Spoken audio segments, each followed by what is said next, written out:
Kenny Rogers, a grizzled, raspy-voiced country pop crooner who specialized in narrative-driven ballads such as Lucille and The Gambler, the latter of which sent its life as a card game refrain echoing through popular culture, died March 20 at his home in Sandy Springs, Georgia. He was 81. A representative confirmed the death to the Associated Press but did not cite a cause.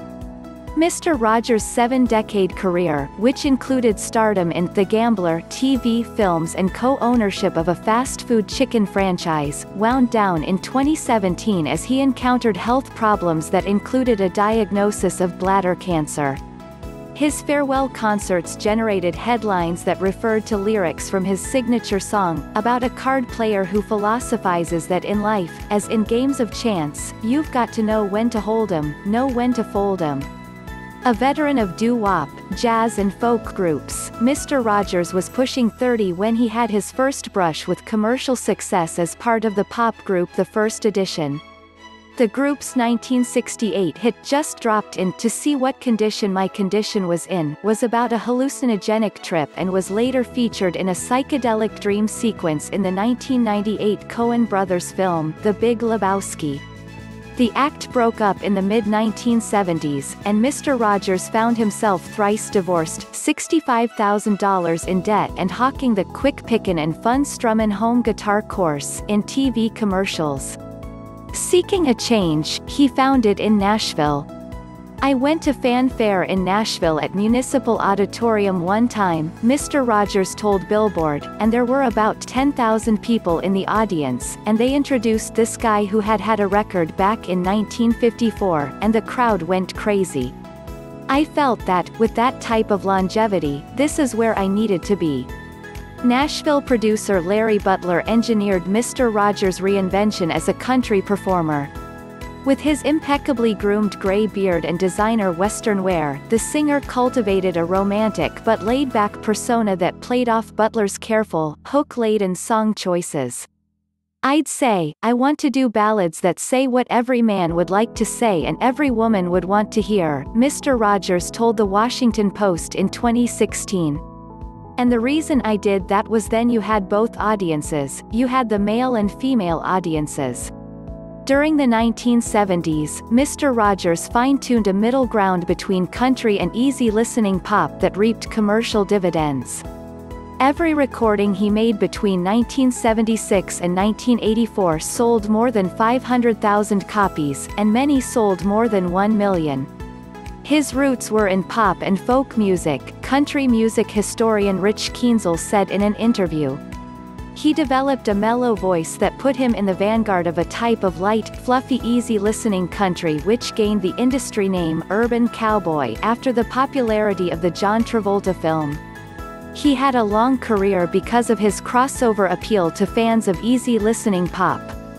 The love ballads included You Decorated My Life and She Believes in Me, both from 1979, and a cover the next year of Lionel Richie's Lady.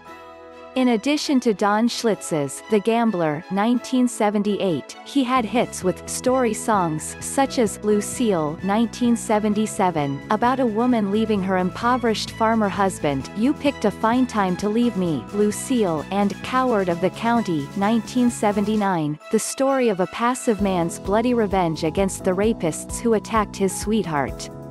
Cumulatively, they established him as a force in country pop.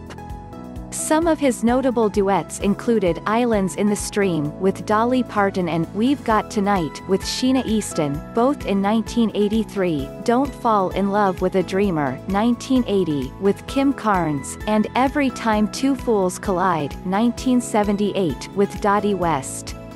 Make no mistake, She's Mine, Mr. Rogers' duet with a male singer Ronnie Milsap, won a Grammy for Best Country Vocal Duet in 1987. A misnomer, there wasn't a C student in the bunch, he later quipped. They had a regional hit with That Crazy Feeling 1958, released under his own name.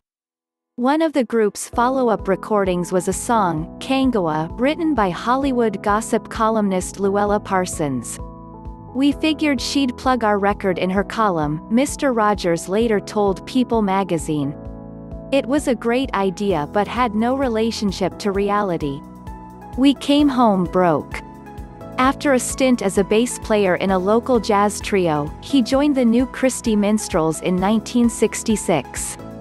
But the next year, feeling stifled by the group's formulaic hootenanny style, Mr. Rogers and three former minstrels, singer Mike Settle, guitarist Terry Williams and vocalist Thelma Camacho, formed the first edition. Mickey Jones, a drummer who had toured with Bob Dylan, rounded out the unit. Mr. Rogers said his ambition and inclination to put work first led to a turbulent personal life. 4 of his marriages, to Janice Gordon, Jean Rogers, Margot Anderson and actress Marianne Gordon, ended in divorce. His 1993 divorce settlement with Marianne Gordon, after 16 years of marriage, cost him $60 million. "She deserves every penny," he later said, noting that she stood behind him in the years he was broke, and before his breakthrough as a major solo performer.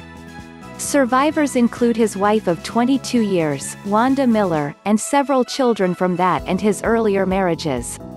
His oldest brother, Leland Rogers, an independent record producer who died in 2002, produced some of Mr. Rogers' earliest doo-wop songs. Mr. Rogers remained an enthusiastic performer, still hoping to make new fans, well into the twilight of his career.